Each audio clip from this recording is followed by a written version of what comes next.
Hello students, welcome to the channel science by Ekta ma'am. Exams कुछ हो गए आपके, कुछ बाकी है। और आज की जो हमारी क्लास है इसमें हम रिवीजन करने वाले हैं हमारे चैप्टर 1, 2 और 3 का। यानी कि जितने भी इंपॉर्टेंट क्वेश्चन इन तीनों चैप्टर्स में इंक्लूड होते हैं, क्योंकि साइंस का पेपर अभी हमारा बाकी है। तो आज हम इन तीनों चैप्टर्स का क्विक रिविजन कर लेते हैं, प्लस जो इम्पोर्टेंट क्वेश्चंस इन चैप्टर में से बन रहे हैं पूरे चैप्टर की समरी आज हम जल्दी से पढ़ लेते हैं। 1, 2 और 3 टोटल 13 चैप्टर हैं, तो 3-4 क्लासेस में हमारी पूरी बुक का रिवीजन हम कर लेंगे। तो बिना टाइम वेस्ट किए चलते हैं हमारे पहले चैप्टर की तरफ। लेसन नंबर 1 जो कि केमिकल रिएक्शंस वाला हमारा चैप्टर है, उसका रिवीजन हम कर लेते हैं। तो देखिए, इस चैप्टर के अंदर सबसे पहली बात तो आपसे या तो फिजिकल और केमिकल चेंज से रिलेटेड कोई एग्जाम्पल न्यूमेरिकल के रूप में पूछा जा सकता है। जैसे कि दूध से दही का बनना कैसा चेंज है, केमिकल चेंज है। रस्टिंग ऑफ आयरन कैसा चेंज है, केमिकल चेंज है। इस टाइप का क्वेश्चन आपसे पूछा जा सकता है, तो वो आप सॉल्व कर लोगे। इसके बाद कोई रिएक्शन बैलेंस करने के लिए आ सकती है आपके पास, ठीक है। जैसे कि मैंने लिखा Mg+O बन गया MgO, लेकिन अब रिएक्शन बैलेंस तो है, लेकिन देखिए कि ऑक्सीजन इस फॉर्म में नेचर में नहीं पाया जाता। Oxygen is found in O2। अब इसको, ये O2 है तो इसको 2 करने के लिए यहाँ 2 से मल्टीप्लाई करेंगे तो ये भी कितना हो जाएगा। तो इस तरीके से आपको रिएक्शन बैलेंस करनी आनी चाहिए। 1 नंबर का क्वेश्चन ये हमारा बनता है, तो रिएक्शन बैलेंस करनी आप सीख जाएंगे। साथ ही साथ अगला जो क्वेश्चन हमसे पूछा जा सकता है इस चैप्टर में से, कि मान लीजिए एक क्वेश्चन ये और कि कैल्शियम ऑक्साइड जो होता है, इसको जब हम वाटर के साथ रिएक्ट करवाते हैं, calcium oxide which is also called as quicklime, इसको क्विकलाइन भी कहा जाता है। इसको जब हम वाटर के साथ रिएक्ट करते हैं तो बनता है कैल्शियम हाइड्रोक्साइड, जिसको स्लेक्ड लाइन कहते हैं, है ना। स्लेक लाइन, ये क्विक लाइन और वो स्लेक लाइन, बुझा हुआ चूना जिसको कहते हैं। और यहाँ पर हीट लिबरेट होती है। तो आपने देखा होगा कि जब वो पुताई करने के लिए चूने को जब गर्म किया जाता है ना, चूने को पानी में डाला जाता है, तो पानी डालते ही वो उबलने लग जाता है, इतना ज्यादा गर्म हो जाता है। अब एक क्वेश्चन जो हमारे बनता है वो ये बनता है कि जब ये दीवारों पर पुताई की जाती है, अब पेंट करते हैं तो अलग बात है, लेकिन जब पुताई की जाती है दीवारों पर तो उसकी जो फिनिशिंग है वो उसी दिन दिखाई नहीं देती, 2-3 दिन बाद दिखाई देती है। अब क्वेश्चन में लिख इसलिए नहीं दी क्योंकि हमारे पास टाइम कम है, रिविजन जल्दी करना है, तो आप सिर्फ सुनकर उसको नोट करें। अब मैं लिखूंगी फिर आप नोट करेंगे, टाइम लगेगा। देखिए कि क्वेश्चन ये आता है, आपसे पूछा जाता है कि जब पुताई की जाती है तो उसी दिन उसकी चमक दिखाई नहीं देती, 2-3 दिन बाद चमक ज्यादा दिखाई देती है। इसके पीछे क्या रीजन होता है, तो इसके पीछे रीजन होता है ये। अब ये क्या है, ये है स्लेट लाइन या कैल्शियम हाइड्रोक्साइड। अब देखिए, ये जो कैल्शियम हाइड्रोक्साइड होता है उस स्थिति में होता क्या है कि ये जो कैल्शियम हाइड्रोक्साइड है, ये जब दीवारों पर पेंट कर दिया जाता है तो नेचर के अंदर प्रेजेंट जो कार्बन डाइऑक्साइड गैस है, ये इसके साथ रिएक्ट करके बनाती है कैल्शियम कार्बोनेट, और जो फिनिशिंग हमें दिखाई देती है वो इसी की दिखाई देती है, which is called as calcium carbonate. तो जो फिनिशिंग है वो कैल्शियम कार्बोनेट, इसके बनने में 2-3 दिन का समय लग जाता है इसलिए, और साथ में बन जाता है वाटर जो कि इवेपोरेट हो जाता है। तो ये उस क्वेश्चन का आंसर हो गया कि पुताई करने के बाद साथ ही उसका जो फिनिशिंग है या चमक है वो नहीं आती है, उस चमक को आने में 2-3 दिन बाद का समय लगता है।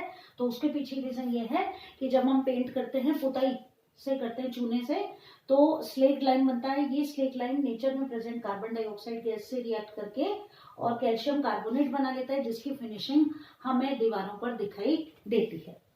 चलिए, इसके बाद और देखें हम क्वेश्चन इस चैप्टर में से। एक आपसे फोटोसिंथेसिस से रिलेटेड क्वेश्चन पूछा जा सकता है। हो सकता है कि ये जो फोटोसिंथेसिस है, ये ही रिएक्शन आपके लिए बैलेंस करने के लिए आ जाए, ठीक है। तो फोटोसिंथेसिस वाली जो हमारी रिएक्शन है उसकी जब हम बात करें तो यहाँ काम आ रही है ऑक्सीजन, ठीक है। और सॉरी, फोटोसिंथेसिस क्या कि ये कार्बोहाइड्रेट जो है ना, ऑक्सीजन से जब रिएक्ट करते हैं, हम बात कर रहे हैं रेस्पिरेशन की, कि why is respiration called an exothermic process, कि श्वसन एक ऊष्माक्षेपी अभिक्रिया कैसे है। अब ऊष्माक्षेपी अभिक्रिया क्या होती है, ऊष्माक्षेपी अभिक्रिया वो होती है जिसके अंदर की क्या होता है, हीट लिबरेट होती है, यानी कि ऊष्मा का उत्सर्जन होता है, और ऊष्मा का उत्सर्जन होने के साथ साथ एनर्जी लिबरेट होती है। एनर्जी मिलने के साथ साथ कार्बन डाइऑक्साइड गैस और वाटर रिलीज होता है। तो देखिए ये कार्बोहाइड्रेट है, ये जो कार्बोहाइड्रेट है हम खाने के साथ काम में लेते हैं। अब हम रेस्पिरेशन को क्या कहते हैं, सांस लेना और वापस बाहर निकालना, या ऑक्सीजन का कंजम्पशन करके उसको CO2 में कन्वर्ट करना। लेकिन रेस्पिरेशन ओनली सांस लेना और बाहर निकालना नहीं है। रेस्पिरेशन के थ्रू जो ऑक्सीजन हमारी बॉडी में अंदर जाती है वो क्या काम करती है, देखिए कि ये जो कार्बोहाइड्रेट है हमारे फूड के अंदर प्रेजेंट है, ये श्वसन के साथ आई हुई इस ऑक्सीजन गैस के साथ मिलकर कार्बन डाइऑक्साइड गैस बनाते हैं, वाटर मॉलिक्यूल बनाते हैं और काफी ज्यादा मात्रा में एनर्जी लिबरेट करते हैं। तो इसीलिए खाना खाते ही हमें एनर्जी इस वजह से मिल जाती है। और ये जो ऑक्सीजन हम सांस में अंदर ले रहे हैं, ये केवल सांस लेने के काम नहीं आ रही, ये हमारे खाने का क्या कर रही है, ऑक्सीडेशन कर रही है। तो आंसर आप ये लिखेंगे कि श्वसन के दौरान अंदर ली गई जो ऑक्सीजन गैस है, ये भोजन में उपस्थित कार्बोहाइड्रेट के साथ रिएक्ट करके कार्बन डाइऑक्साइड गैस, जल और भारी मात्रा में ऊर्जा का निर्माण करती है। ये ऊर्जा ही हमें सारे काम करने के लिए हिम्मत या एनर्जी देती है। क्लियर? तो ये इसलिए श्वसन को ऊष्माक्षेपी अभिक्रिया कहा जाता है। अगला जो क्वेश्चन है वो है इलेक्ट्रोलाइसिस ऑफ वाटर। ये क्वेश्चन भी एग्जाम में पूछा जा सकता है, इलेक्ट्रोलाइसिस ऑफ वाटर। अब देखिए इलेक्ट्रोलाइसिस ऑफ वाटर यानी कि वाटर के अंदर इलेक्ट्रिक करंट को आपको पास करना है। डायग्राम आपको याद होगा कि हमने ये एक मग ले लिया था, ठीक है, और यहाँ पर 2 होल कर दिए थे, यहाँ 2 कार्बन के एनोड और कैथोड लगा दिए थे, 2 इलेक्ट्रोड्स बना दिए थे यहाँ पर, जिनके अंदर की जिनको कि हमने बाहर एक सेल से या किसी स्विच से उनको जोड़ रखा है। और यहाँ पर हमने इसके अंदर पानी भर दिया था और पानी के साथ साथ हमने यहाँ पर 2 परत नलियों को उल्टा करके रख दिया था, याद है ना आपको। अब क्या किया था कि इसके अंदर जब हमने सेल के थ्रू इलेक्ट्रिसिटी को भेजा तो हम ये देखते हैं कि दोनों जो टेस्ट ट्यूब हैं इनके मुंह पर पूरी तरह से पानी से भरी हुई थी। लेकिन होता क्या है कि ये जो टेस्ट ट्यूब्स होती हैं, एक बुलबुले के रूप में थोड़ी देर बाद गैसेस लिबरेट होने लग जाती हैं, एक थोड़ी ज्यादा खाली हो जाती है और एक थोड़ी कम खाली हो जाती है। अब ज्यादा और कम खाली होने से रीजन ये है कि वाटर के अंदर देखिए 2H2O जब होता है तो 2 तो हाइड्रोजन है और 1 ऑक्सीजन है, यानी कि जो कम खाली हुई है इस टेस्ट ट्यूब के अंदर तो कौन सी गैस है, ऑक्सीजन, और जो ज्यादा खाली हुई है इसके अंदर कौन सी गैस है, इसके अंदर गैस है हाइड्रोजन। और इस तरह हम इलेक्ट्रोलाइसिस ऑफ वाटर को सॉल्व कर सकते हैं। ये क्वेश्चन भी आपसे पूछा जा सकता है। अगली बात करें तो अगला जो छोटा क्वेश्चन इसमें से बन सकता है वो ये है कि जो फोटोग्राफी होती है ना, फोटोग्राफी के अंदर कौन सा एलिमेंट काम में लिया जाता है। तो उसकी जो रिएक्शन है वो आपको याद होगी, आपकी बुक में दी हुई है 2AgBr। ये जो AgBr है ये सूरज के प्रकाश की उपस्थिति में, है ना, सनलाइट की प्रेजेंस के अंदर ये Br2 बना लेता है प्लस 2Ag, ठीक है। और ये जो रिएक्शन है यानी कि जो एलिमेंट काम में आ रहा है वो कौन काम में आ रहा है फोटोग्राफी में, AgBr, सिल्वर ब्रोमाइड, इसको कहते हैं सिल्वर ब्रोमाइड। क्लियर है? चलिए ये हो गया। अब जो अगला टॉपिक है इस चैप्टर में से, अगला जो टॉपिक है वो है ऑक्सीडेशन एंड रिडक्शन। ऑक्सीडेशन और रिडक्शन जो है ये आपसे पूछे जा सकते हैं रिएक्शन के थ्रू भी। तो इसका आपको एक एग्जांपल जरूर आना चाहिए कि ऑक्सीडेशन और रिडक्शन को आप एग्जांपल के थ्रू समझाइए। भाई एग्जांपल हम कैसा भी याद कर लें, मान लीजिए कि उसके अलावा कोई और एग्जांपल आपसे पूछ लिया जाए तो सीधी सी बात यह है कि आपको ये पता होना चाहिए कि रिडक्शन तो किस एलिमेंट का हो रहा है और ऑक्सीडेशन किसका हो रहा है। जैसे कि हम एक कॉमन एग्जाम्पल ले लेते हैं, कॉपर ऑक्साइड है CuO, इसको कहते हैं कॉपर ऑक्साइड। ये H2 हाइड्रोजन गैस के साथ जब रिएक्ट कर रहा है, ठीक है, तो ये बना रहा है Cu प्लस H2O, ठीक है। अब देखिए जिसमें से ऑक्सीजन हट गया उसका तो रिडक्शन हुआ है और जिसमें ऑक्सीजन जुड़ गया उसका ऑक्सीडेशन हुआ है। अब यहाँ पर हाइड्रोजन H2 था, बन गया H2O, इसका तो क्या हो गया, ऑक्सीडेशन। और कॉपर के अंदर ऑक्साइड था लेकिन ऑक्साइड हट गया, केवल कॉपर रह गया, तो इसका हो गया रिडक्शन। अब इस रिएक्शन के अंदर क्या हो रहा है, ऑक्सीडेशन और रिडक्शन एक साथ हो रहा है। तो ऑक्सीडेशन का तो हमने OX ले लिया और रिडक्शन का RED ले लिया और ये दोनों मिलकर बन गए रिडॉक्स रिएक्शन, ठीक है। तो वह अभी लिया the reaction in which oxidation and reduction both occur at the same time, यानी कि वो रिएक्शन जिसके अंदर ऑक्सीकरण और अपचयन एक साथ होता है, उस रिएक्शन को क्या कहा जाता है, उस रिएक्शन को कहा जाता है रेडॉक्स रिएक्शन। ठीक है, ये बात हो गई रेडॉक्स रिएक्शन की। लास्ट जो दो टॉपिक है हमारे इस चैप्टर के, एक तो है कोरोजन और एक है रेंसिडिटी। इन दोनों में से एक क्वेश्चन तो बनता ही है एग्जाम में आने जैसा। कोरोजन आप जानते ही हैं कि क्या क्या चीजें चाहिए कोरोजन के लिए, क्या चीज जरूरी है, एक तो नमी और एक ऑक्सीजन गैस, सही है ना, यानी कि मॉइस्चर एंड ऑक्सीजन, ये जो दोनों चीजें हैं ये क्या करती हैं, फेरस यानी कि लोहे के ऊपर रिएक्ट करके उसको क्या कर देती है, संक्षारित कर देती है, यानी कि उसके ऊपर एक गहरे भूरे रंग की परत बना देती है। ज्यादा लंबे समय तक ऐसा होता है तो वो लोहा काम में लेने योग्य नहीं रहता है।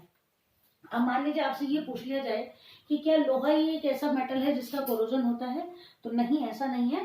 देखिए कॉपर जो होता है, कॉपर के जो हम पूजा करने वाले बर्तन काम में लेते हैं, तो बारिश के दिनों में आपने देखा होगा कि आप उन्हें कितना ही साफ करने लेकिन फिर भी उनकी बाहरी सतह पर कुछ ग्रीन ग्रीन से, अंदर से आपने देखा हो तो वो ग्रीन ग्रीन हो जाता है।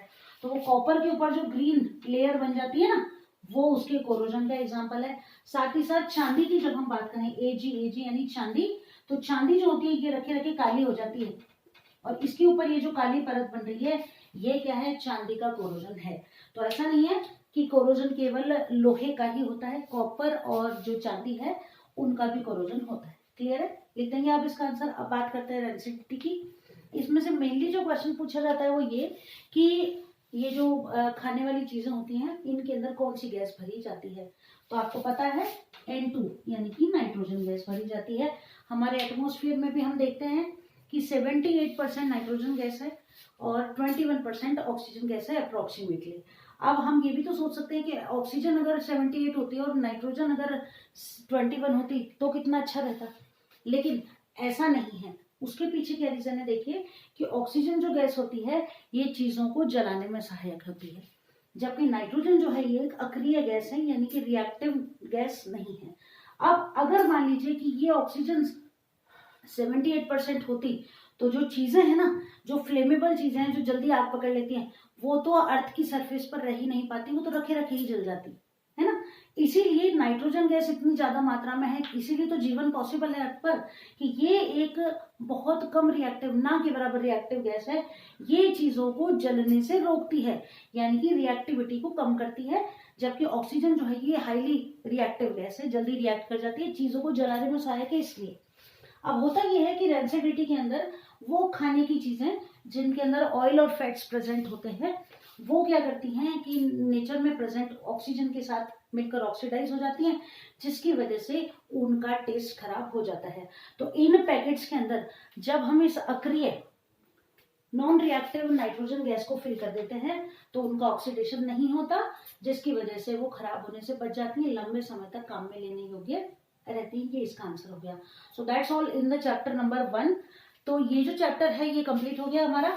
इसमें से इतने ही क्वेश्चन है जो बन सकते हैं, और भी वैसे तो आपने पढ़ रखा होगा चैप्टर, लेकिन एक क्विक रिवीजन हमने कर लिया इस चैप्टर का, ताकि कोई क्वेश्चन अब आ भी जाए तो हमारा छूटना नहीं चाहिए। अब हम चलते हैं अगले चैप्टर पर, चैप्टर नंबर 2 पर। अब chapter number 2 acid base and salts, शायद उस चैप्टर का नाम है जहां तक मुझे याद है। तो एसिड बेस एंड सॉल्ट्स में से सबसे जो पहला हमारा क्वेश्चन बनता है कि आपसे इंडिकेटर्स के नाम पूछे जा सकते हैं। अब इंडिकेटर्स हमारे पास 2-3 है शायद। पहला है नेचुरल इंडिकेटर्स, दूसरे हैं सिंथेटिक इंडिकेटर्स, और तीसरे हैं ऑल्फैक्टरी इंडिकेटर्स। ये हमें याद होने चाहिए, इनका एग्जाम्पल पूछा जा सकता है। नेचुरल इंडिकेटर्स की बात करें तो टर्मरिक है, और क्या है, लिटमस है। लिटमस जो है ये एक थैलोफाइटा ग्रुप का एल्गी है, उससे प्राप्त किया जाता है, मालूम है आपको। सिंथेटिक इंडिकेटर हमारे कोर्स में 2 ही हैं, एक तो है मिथाइल ऑरेंज और एक है फिनोफ्थैलीन। क्लियर। ऑल्फैक्टरी इंडिकेटर्स आपको मालूम है, क्लोव ऑयल है एक, तो एक प्याज का रस है। ऑल्फैक्टरी इंडिकेटर्स भी आपको मालूम है कि वो इंडिकेटर्स जो कि वो पदार्थ जो कि एसिडिक मीडियम में अलग स्मेल देते हैं और बेसिक मीडियम में अलग स्मेल देते हैं, those are called as olfactory indicators. Clear है। ये हमारा 1 नंबर का एक क्वेश्चन तैयार हो गया। हो सकता है इन तीनों में से एक तो पूछ ही लिया जाएगा। ठीक है, अगला जो क्वेश्चन है, इंडिकेटर्स क्लियर हो गए हमारे। अब हम बात करते हैं कि अगला जो क्वेश्चन है वो दो तरीके से पूछा जा सकता है। एक तो ये पूछा जा सकता है कि व्हाट हैपन्स व्हेन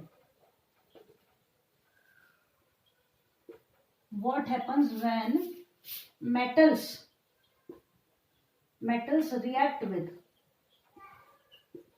acid, ये भी पूछा जा सकता है। या फिर ये भी पूछा जा सकता है कि how can we prepare hydrogen gas in laboratory. दोनों ही तरीके से क्वेश्चन पूछा जा सकता है कि क्या हो, मेटल जब एसिड के साथ रिएक्ट करते हैं तो क्या होता है, गिव इक्वेशन ऑल्सो, ऐसे पूछ लें। या फिर कि हम हाइड्रोजन गैस कैसे बनाएं लेबोरेटरी से, तो क्वेश्चन का आंसर आ रहा है हमारे पास कि जब मेटल को हम एसिड के साथ रिएक्ट करते हैं तो हाइड्रोजन गैस लिबरेट होती है। देखिए, जैसे एग्जांपल करें, हम लिखें जिंक प्लस HCl, ठीक है, तो क्या होगा कि यहाँ पर हम 2HCl ले लेते हैं, बन जाता है ZnCl2 zinc chloride plus H2। तो ये जो हाइड्रोजन गैस है ये लिबरेट हो जाती है। एरो मैंने लगाया, इसका मतलब लिबरेट हो जाती है।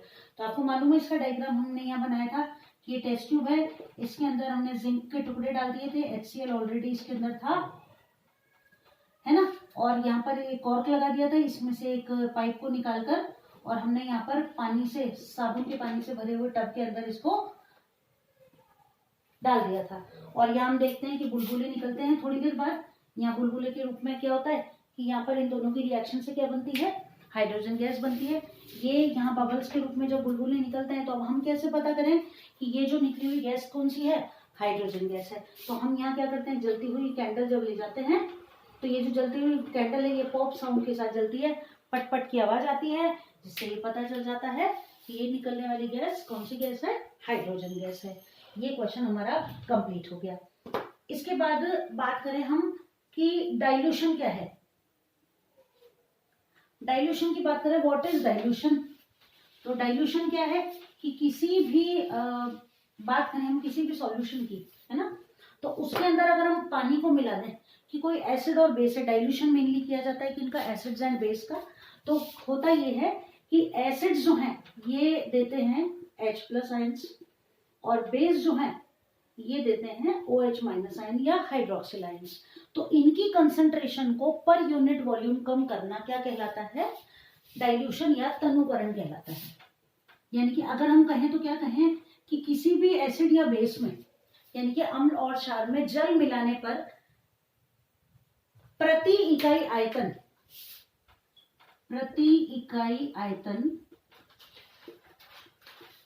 H+ या OH- आयनों की सांद्रता में कमी आना।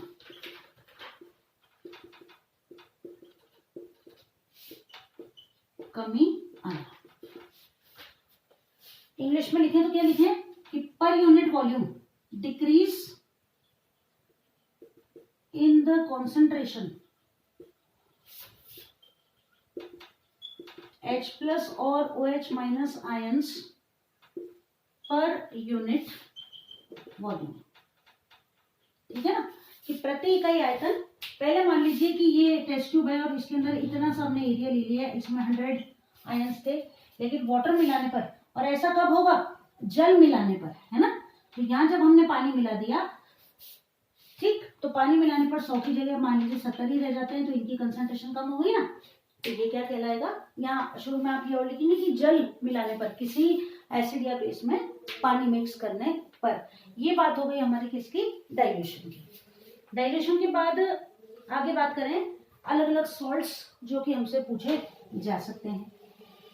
तो देखिए, सॉल्ट्स में सबसे पहला जो आपको याद करना है वो है क्लोर क्षार प्रक्रिया। क्वेश्चन जो हमसे पूछा जाएगा, क्लोर क्षार प्रक्रिया, इससे रिलेटेड क्वेश्चन हमसे पूछा जा सकता है। क्लोर एल्केलाई प्रोसेस क्या बनाने के काम आती है, मालूम होगा आपको। तो ये बनाने के काम में आती है NaOH। किसकी मदद से बनाया जाता है, NaCl या ब्राइन वाटर की मदद से, है ना। रिएक्शन जो थी वो क्या थी, 2NaCl, यानी कि नमक को हमने मिक्स कर लिया किसमें, पानी में, प्लस 2H2O। ठीक है, इनसे क्या बन रहा था, NaOH, ठीक है ना। तो 2NaOH बन जाता है प्लस Cl2 प्लस H2। तो हमने एक डायग्राम बनाया था, अगर आपको याद हो, ऐसे बॉक्स बनाया था, बीच में चैम्बर था, उसमें एक तरफ फ्लोरीन और एक तरफ हाइड्रोजन गैस लिबरेट होती है, नमक का पानी भर दिया जाता है, इलेक्ट्रोलाइसिस किया जाता है, उसको किसी इलेक्ट्रिक टर्मिनल से जोड़ दिया जाता है और लिबरेट होता है, NaOH बन जाता है। अब ये जो सोडियम हाइड्रोक्साइड बना है, इसको बनाने के लिए क्लोर एल्केलाई प्रोसेस काम में ली जाती है। ये जो क्लोरीन गैस है लिबरेट हो रही है, इसको ऐसे ही नेचर में लिबरेट नहीं किया जाता, इससे साथ के साथ ही एक चीज और बना ली जाती है। पहला हो गया NaOH, दूसरी बात करें अपन ब्लीचिंग पाउडर की। ब्लीचिंग पाउडर CaOCl2, नाम इसका लिखें तो हम कैल्शियम ऑक्सीक्लोराइड। 3 क्वेश्चन क्लियर हो गए। अब क्या किया जाएगा कि ये जो क्लोरीन गैस वहां लिबरेट हो रही है, कहाँ, क्लोर एल्केलाई प्रोसेस के अंदर, इसको हम सीधे ही कैल्शियम हाइड्रोक्साइड के ऊपर लिबरेट करते हैं और ये बन जाता है CaOCl2, that is bleaching powder, और वाटर का फॉर्मेशन साथ में हो जाता है। ये बात हो गई किसकी, ये बात हो गई हमारे क्लोर एल्केलाई प्रोसेस से बनने वाले 2 प्रोडक्ट्स की। ब्लीचिंग पाउडर है, इसका आपसे नाम पूछा जा सकता है, केमिकल फॉर्मूला पूछा जा सकता है, केमिकल नेम पूछा जा सकता है, बनाने की विधि पूछी जा सकती है, 2 इसके यूज पूछे जा सकते हैं। तो ब्लीचिंग पाउडर के 2 यूज आप साथ में याद कर लेंगे। आगे हम बात करें बेकिंग सोडा। अब बेकिंग सोडा कैसे बनाया जाता है, तो देखिए बेकिंग सोडा जो है ये भी, इसको कहते हैं सोडियम हाइड्रोजन कार्बोनेट, इसका केमिकल नेम और फॉर्मूला होगा इसका NaHCO3, that is sodium hydrogen carbonate. ठीक है, सोडियम हाइड्रोजन कार्बोनेट जो है इसको कैसे बनाते हैं, तो देखिए वही NaCl चाहिए, कार्बन डाइऑक्साइड गैस चाहिए, इसके लिए NaCl हो गया, कार्बन डाइऑक्साइड गैस हो गई, वाटर प्लस अमोनिया,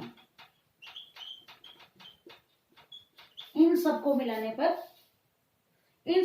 पर क्या बन जाता है, एक तो बनता है NaHCO3 यानी कि सोडियम हाइड्रोजन कार्बोनेट, और एक बनता है NH4Cl यानी कि अमोनियम क्लोराइड का फॉर्मेशन हो जाता है, और इस तरह बन जाता है बेकिंग सोडा।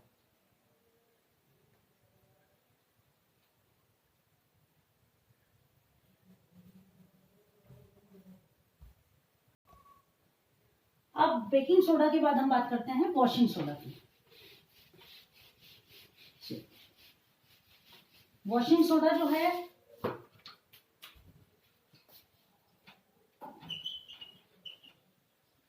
वॉशिंग सोडा जो है ये है सोडियम कार्बोनेट, है ना, तो Na2CO3 प्लस 10H2O, और ये हो गया Na2CO3 10H2O, यानी कि ये क्या है 10H2O, इसके मॉलिक्यूल के साथ जुड़े हुए वाटर मॉलिक्यूल्स है, यानी कि वाटर ऑफ क्रिस्टलाइजेशन है। इसके भी 2 यूजेस आपको याद करने हैं। और लास्ट जो बचता है वो हमारे पास है calcium sulphate half H2O plus, और हमने बना दिया क्या यहाँ पर, और ये बन गया CaSO4 2H2O, ये बन गया POP। एक आपको ये याद करना है, POP काम आ रहा है प्लास्टर्स लगाने के लिए, दांतों का जो नकली दांत बनते हैं ना उनका फ्रेम बनाने के लिए, कई पेंटिंग्स की मूर्तियां वगैरह बनाने के लिए, सजावटी सामान बनाने के लिए इनका यूज किया जाता है। तो ये हो गया हमारा चैप्टर नंबर 2 कंप्लीट। अब बात करें चैप्टर नंबर 3 की।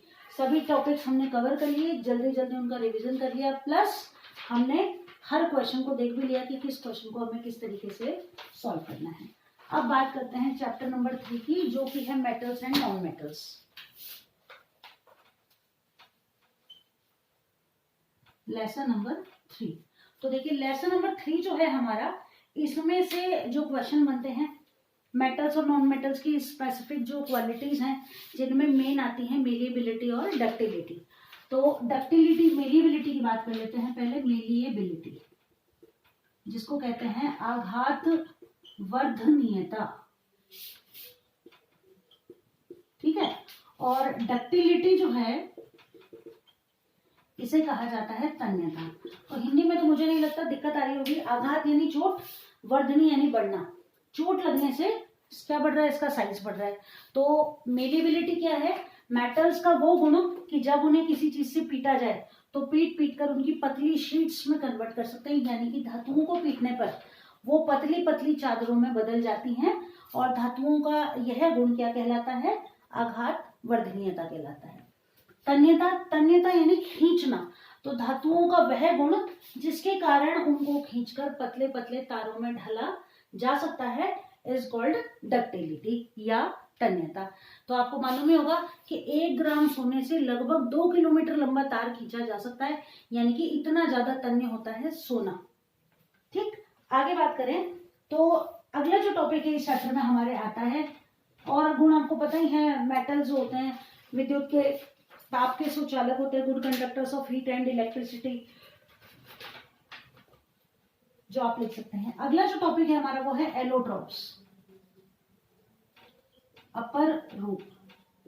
ये वैसे हम 4th चैप्टर में अच्छे से पढ़ेंगे। एलोट्रॉप्स किसी भी तत्व के वे रूप जिनके की रासायनिक गुण तो समान होते हैं, लेकिन फिजिकल जो गुण होते हैं यानी कि भौतिक गुण जो होते हैं वो कैसे होते हैं, अलग अलग होते हैं। तो यहाँ हम ये याद कर लेंगे केवल कि भौतिक गुण जो होते हैं ये तो अलग होते हैं, यानी कि फिजिकल क्वालिटीज, ठीक है। और रासायनिक गुण जो होते हैं यानी कि केमिकल जो क्वालिटीज होती हैं ये कैसी होती हैं, सेम। और इसका एग्जांपल था कार्बन की 2 एलोट्रोप्स जो कि क्या है, एक तो है हीरा, डायमंड और ग्रेफाइट। तो अब देखिए डायमंड और ग्रेफाइट की स्ट्रक्चर में कितना ज्यादा अंतर है, रेट में भी कितना ज्यादा अंतर है, लेकिन फिर भी जब इनको केमिकली चेक करते हैं तो इनके गुण एक जैसे दिखाई देते हैं। ये कंप्लीट हुआ हमारा एक टॉपिक। आगे चलते हैं कि कुछ मेटल्स के बारे में हमें बता रखा है हमारी जो बुक है उसके अंदर, कि जैसे लिथियम, सोडियम और पोटेशियम। लिथियम, सोडियम और पोटेशियम ये ऐसी मेटल्स हैं जो काफी क्या होती हैं, सॉफ्ट होती हैं, इनको चाकू से काटा जा सकता है, ठीक है। ऐसी मेटल जो लिक्विड स्टेट में पाई जाती है, तो लिक्विड जो मेटल है वो कौन सी थी, पारा या मरकरी। ये क्वेश्चन हमको याद करने थे जो हमने कर लिए। अगली जो बात करें वो है एक्वारेजिया क्या है, ये क्वेश्चन हमसे पूछा जा सकता है। एक्वारेजिया, और this is also called as royal water, royal water. और हमारे हिंदी मीडियम के स्टूडेंट जो है वो याद करेंगे अम्लराज। ये बात हो गई अगले टॉपिक की, एक्वारेजिया, रॉयल वाटर और अम्लराज। अब क्या है ये देखिए, तो इसको बनाने का जो मेथड है वो आपको सिर्फ याद करना है कि इसको बनाने के लिए काम में लिया जाता है सांद्र, सांद्र यानी कि कंसंट्रेटेड। कंसंट्रेटेड क्या क्या, HCl प्लस HNO3। बस इनका रेशियो आपको याद करना है। तो देखो रेशियो याद करने की सरल ट्रिक बता दूं, यहाँ क्या लिखा हुआ है 3, तो इस 3 के साथ 3 नहीं लिखना है, यहाँ आप लिख देंगे 3 क्योंकि ये 1 1 है, और यहाँ 3 है इसलिए यहाँ आप लिख देंगे 1। तो 3:1, 3:1 में सांद्र HCl और सांद्र HNO3 को मिलाने पर क्या बन जाएगा, आपका अम्लराज या एक्वारेजिया बन जाएगा। इसमें कंफ्यूज नहीं होंगे, जहां 3 है वहां 1 लिख दो और जहां 1 है वहां 3 लिख दो, तो याद हो जाएगा। क्योंकि वहां ये दिक्कत हो जाती है हमको। और मिलाया क्या क्या हमने यहाँ पर, यहाँ हमने मिलाया, ये है हाइड्रोक्लोरिक एसिड और ये है नाइट्रिक एसिड, ठीक है। तो हाइड्रोक्लोरिक अम्ल और नाइट्रिक अम्ल को 3:1 के अनुपात में मिलाने पर हमें अम्लराज या एक्वारेजिया या रॉयल वाटर मिल जाता है। ये जो वाटर है या अम्लराज जो है, इसके अंदर कुछ स्पेसिफिक गुण पाए जाते हैं। ये मेटल्स को पिघलाने के काम में आता है, इवन गोल्ड और प्लेटिनम जैसे मेटल्स भी इसके अंदर पिघल जाते हैं। तो ये बात हो गई किसकी, मेटल्स को पिघलाने वाले एक्वारेजिया की। एक जो क्वेश्चन और आता है, difference between minerals and ores. Minerals और ओर्स, मिनरल यानी खनिज और ओर यानी कि अयस्क। देखिए खनिज, खनिज बना है खनन शब्द से, खनन शब्द का मतलब है खोदना, ठीक है। तो वो धातुएं या वो पदार्थ जो जमीन से खोदकर निकाले जाते हैं आर नोन एज मिनरल्स और खनिज। यानी कि सभी पदार्थ क्या होंगे, मिनरल्स होंगे जिनको कि हम जमीन से खोदकर निकाल रहे हैं। ये बात होगी किसकी, मिनरल्स की। तो minerals are extracted by digging the surface of the earth, यानी कि वे पदार्थ जो जमीन से खोदकर निकाले जाते हैं वो क्या कहलाते हैं, खनिज कहलाते हैं। लेकिन अब जमीन से खोदकर निकाली गई हर चीज खनिज है, लेकिन सभी खनिज अयस्क नहीं होते हैं। क्वेश्चन ऐसे भी पूछा जा सकता है कि सभी खनिज अयस्क नहीं है, बताइए क्यों, है ना, कि all minerals are not ores, why, ये क्वेश्चन आपसे पूछा जा सकता है। All minerals are not ores, why.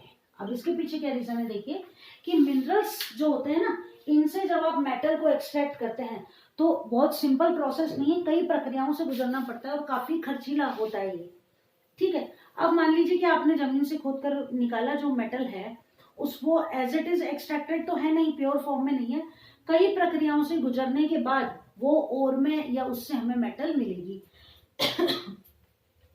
तो जिसके लिए काफी खर्चा आएगा, मजदूर भी लगेंगे, उनको भी पेमेंट करना होगा, जगह भी चाहिए, उसका भी रेंट होता है, काफी खर्चीला होता है। अब आपने खनिज को एक्सट्रैक्ट करने में, प्योरीफाई करने में मान लीजिए 5 लाख रुपए खर्च कर दिए और उससे आपको मेटल मिला केवल 2 लाख रुपए का, तो क्या ये फायदे का सौदा है? नहीं है। ऐसा काम हम क्यों करेंगे जिसमें हमारे खुद के 3 लाख रुपए का नुकसान हो रहा है? तो ऐसे मेटल, ऐसे मिनरल्स जिनसे ओर प्राप्त करना हमारे लिए प्रॉफिटेबल है, केवल वो ही मिनरल्स क्या कहलाते हैं, ओर कहलाते हैं।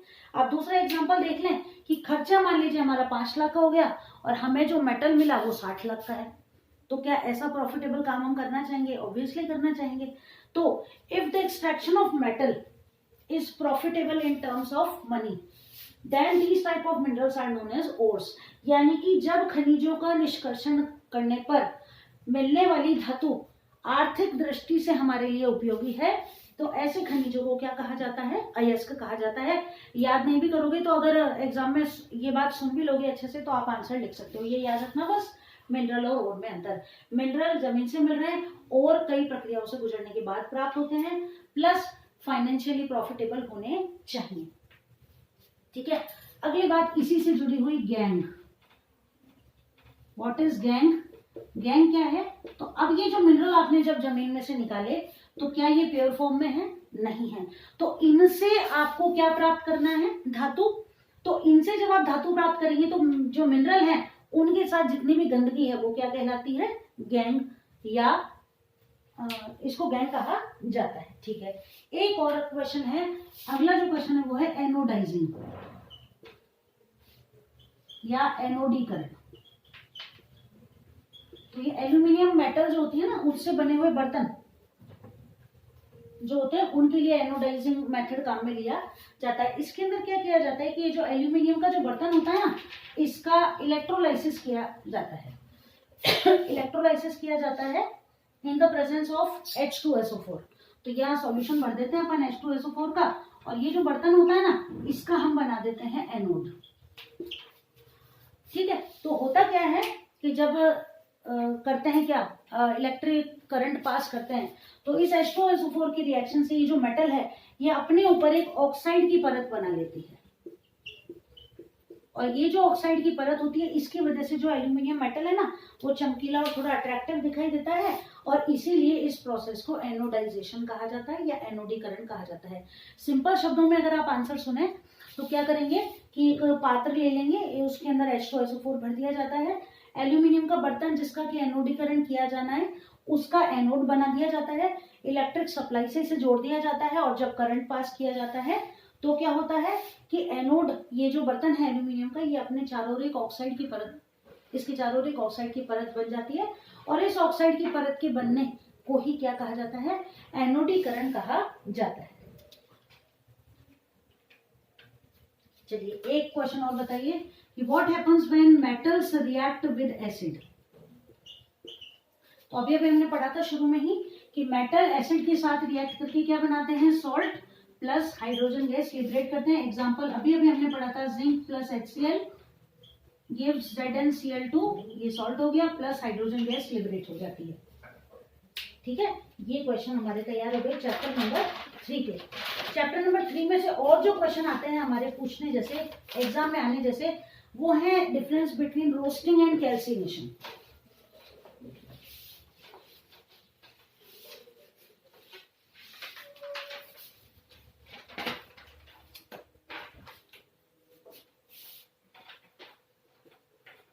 रोस्टिंग एंड कैल्सिनेशन,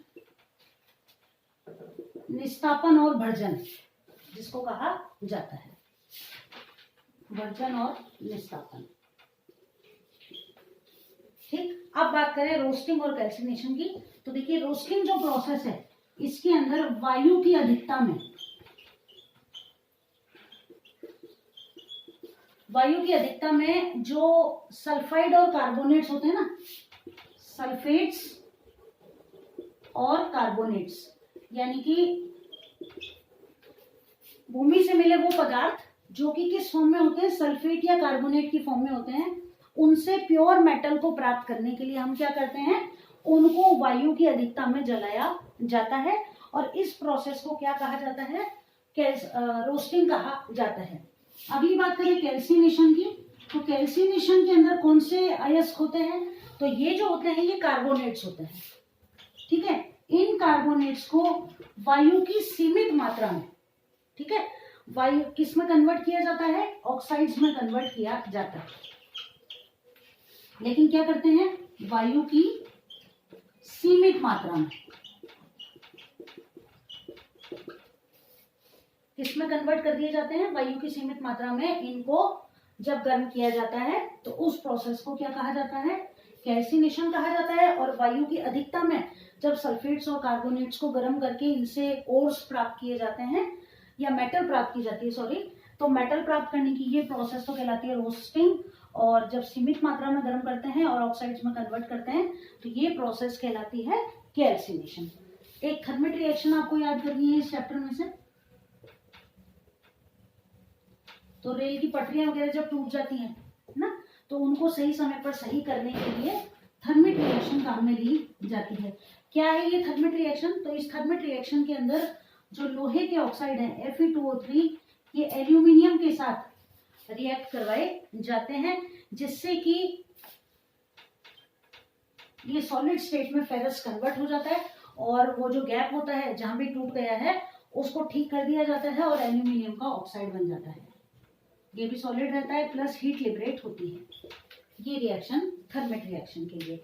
इसके बाद एनोड मड आपको याद करना है। एनोड मड क्या होता है, तो एनोड मड क्या है, देखिए कि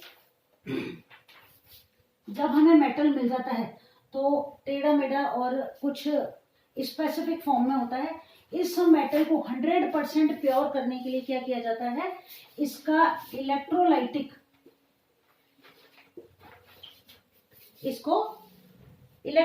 रिफाइनिंग मेथड काम में लिया जाता है।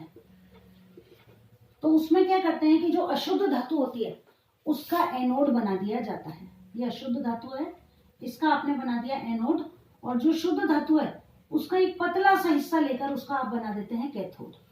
आप क्यों बना देते हैं, धातु क्या होती है पॉजिटिवली चार्ज, किस तरफ जाएंगी, ये कैथोड की तरफ जाएंगी, तो होगा ये, और उसी का सॉल्यूशन भर दिया जाता है। मान लीजिए ये कॉपर है तो यहाँ कॉपर सल्फेट का ही आप सॉल्यूशन भर देते हैं, तो होगा क्या कि ये जो कॉपर आयंस है ये जाकर यहाँ कैथोड पर जम जाएंगे। धीरे धीरे इसकी मात्रा तो बढ़ती जाएगी और ये कम होता जाएगा, और यहाँ पर जो भी गंदगी होगी ना साथ में, ये यहाँ इकट्ठी हो जाएगी। अब क्योंकि ये गंदगी एनोड के नीचे इकट्ठी हो रही है, इसलिए इसे एनोड मड, है ना, एनोड मड या एनोड पंक कहा जाता है। पंक यानी गंदगी, ठीक है, ये हो गया एनोड मड या एनोड पंक। ठीक, इसके बाद आपको याद करना है एक ब्रास, है ना। ब्रास कौन कौन से मेटल्स के मिलने से बनता है, तो ब्रास बनता है कॉपर प्लस जिंक को मिलाने से, अलग अलग परसेंटेज में इनको मिलाया जाता है। इसके बाद बात करें ब्रॉन्ज। ब्रॉन्ज जानते हैं, ब्रॉन्ज होता है ये कॉपर और टिन को मिलाकर बनाया जाता है। Cu plus Sn, Sn is tin, copper और टिन को मिलाकर ये बनाया जाता है। ठीक है, इसके बाद है सोल्डर। ये जो सोल्डर होता है ये वेल्डिंग करने के काम में आता है। ठीक है, इसको भी दो धातुओं को मिलाकर बनाया जाता है जो कि है टिन प्लस लेड। ठीक है, एक आपको याद करना है अमलगम। अमलगम क्या है, कोई भी मेटल प्लस मरकरी, यानी कि कोई भी मिश्र धातु है लेकिन उसके अंदर एक क्या होगी, मरकरी होनी जरूरी है, तो वो क्या कहलाती है, अमलगम कहलाती है। तो ये लो क्विक रिवीजन जल्दी जल्दी हमने कर लिया है चैप्टर नंबर 1, 2 और 3 का। जल्दी ही आपको अवेलेबल करा दूंगी chapter number 4, 5 and 6 also. In questions को आप अच्छे से पढ़ लें। अगर ईश्वर ने चाहा, माँ सरस्वती का आशीर्वाद रहा, तो हो सकता है कि ये क्लास आपके लिए यूजफुल रहे और इन क्वेश्चंस में से कुछ क्वेश्चंस आपको आपके पेपर में देखने को मिले। तो कोर्स हम अगर पूरा कर लेते हैं, चैप्टर हमारे कंप्लीट हैं, तो पेपर में क्वेश्चन तो आएंगे तो बुक में से ही, बुक के बाहर तो आने से रहे। तो अगर हमने अच्छे से पढ़ रखा है तो पेपर आपका अच्छा होगा ही। तो करते रहिए तैयारी जल्दी से अपने एग्जाम के लिए। Best of luck for your exams.